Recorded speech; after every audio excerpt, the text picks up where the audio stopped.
The Mystery of Moses' Second Wife, Exploring Biblical Interpretations. Was there a second wife for Moses? The mystery surrounding Moses' second wife is one that historians and biblical scholars have studied the biblical text that tells the account of the Cushite woman for generations. Some commentators have mentioned that it was Zipporah, Moses' more renowned wife, whom we will explore in another chapter, while others make references to another woman. We'll examine this different interpretation in this video.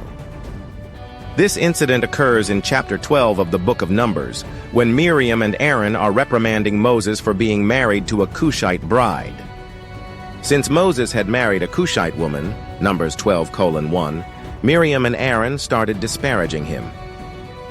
Moses escaped to Midian and married a woman named Zipporah, according to the biblical account in the book of Exodus. However, there is no mention of a Cushite woman. So where did this Cushite woman suddenly come from? The story is cloaked in mystery, and its interpretation transports us back to Moses' early years before he fled from Pharaoh's home. Moses first encountered the Cushite people while he was a young man in the Egyptian palace.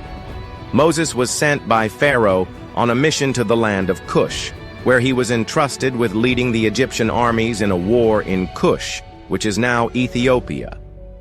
Moses proceeded to the fortified capital city of Sheba, but upon arriving there, he faced a formidable obstacle.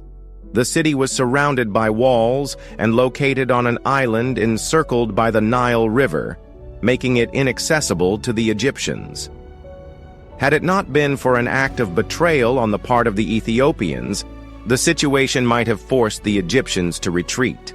The daughter of the Ethiopian king, Turbis, saw Moses from above the city's walls and fell in love with him, so she sent one of her servants to make an offer.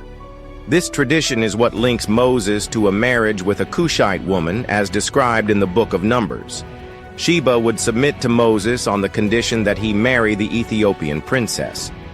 Moses accepted the proposal, and it was carried out. The city was given to Moses without a struggle, and he returned to Egypt with an Ethiopian wife. This interpretation was offered by the Jewish Greek historian Artapanes of Alexandria in the 2nd century BC. Another significant interpretation in Jewish tradition contends that the Cushite people brought the Cushite woman to Moses rather than him choosing to marry her. The story starts when the Pharaoh attempted to kill Moses, forcing him to flee to the land of the Cush, where the Cushites compelled him to wed their queen. Nevertheless, there are some complications with this interpretation. We'll go into this in a moment. If Moses first sought safety in the kingdom of Cush and wed the Cushite queen there, why isn't the Cushite woman mentioned in the subsequent events, such as his travel to Midian?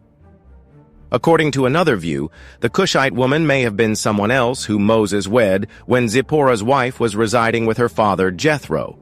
This marriage may have taken place prior to her return to Moses, as mentioned in Exodus chapter 18. The complaints from Miriam and Aaron about Moses marrying the Cushite woman are only mentioned during their journey in the desert, just before arriving in the desert of Paran, and the story of the 12 spies. This is despite Moses marrying the Midianite woman before their exodus from Egypt. Therefore, it is very possible that Moses married a Cushite woman during their journey in the desert. The Cushite people once ruled the Babylonian Empire for about 400 years, from around 1200 to 1600 BC, which includes the time of the Exodus from Egypt. It's known that black Cushites' messengers often journeyed to Egypt, and marriages between Egyptian and black royalty were common.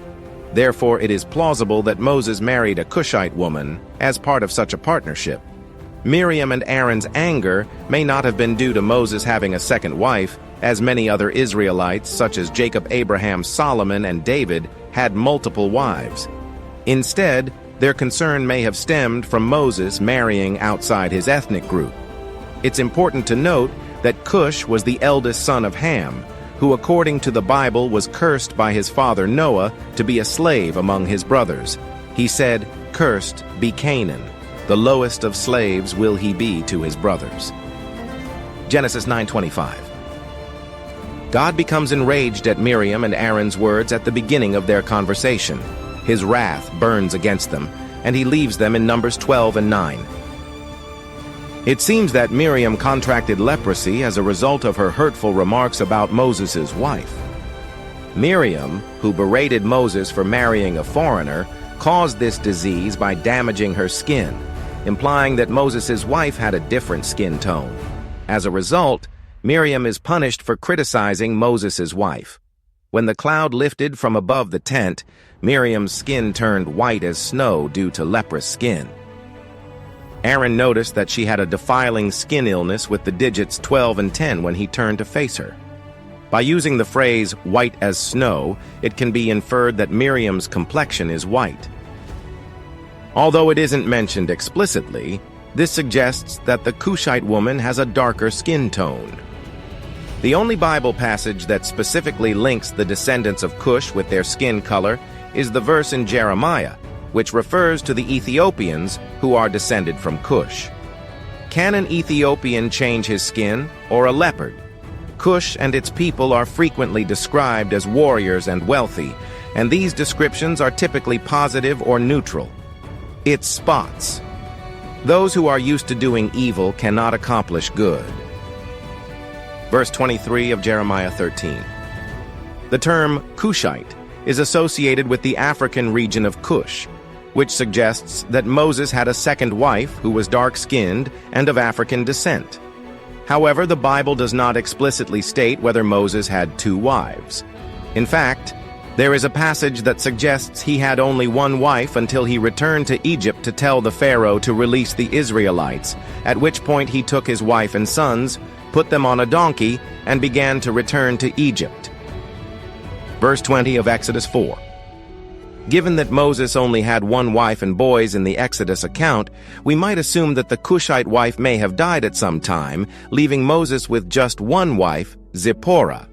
What can we infer from the Bible's reference to a Cushite woman? Examining Moses' marriages can help us understand how God was at work in the background throughout the Bible. For instance, God safeguarded Rahab and Ruth, two women who weren't from the people of Israel. God promised to safeguard Rahab and her family after she concealed Israel's spies as a harlot.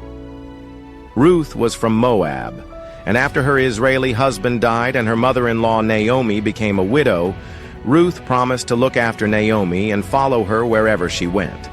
When they moved to Israel, Ruth met her second husband Boaz, all because of her devotion to Naomi. This helps us understand why God was upset with Aaron and Miriam for criticizing Moses' marriage to a Canaanite. But even though God forbade interracial marriage in the Bible, He found ways to bring about something unexpected and redemptive. If you enjoyed this video, please like it, share it with your friends, and remember to subscribe to our channel for more educational and historical content.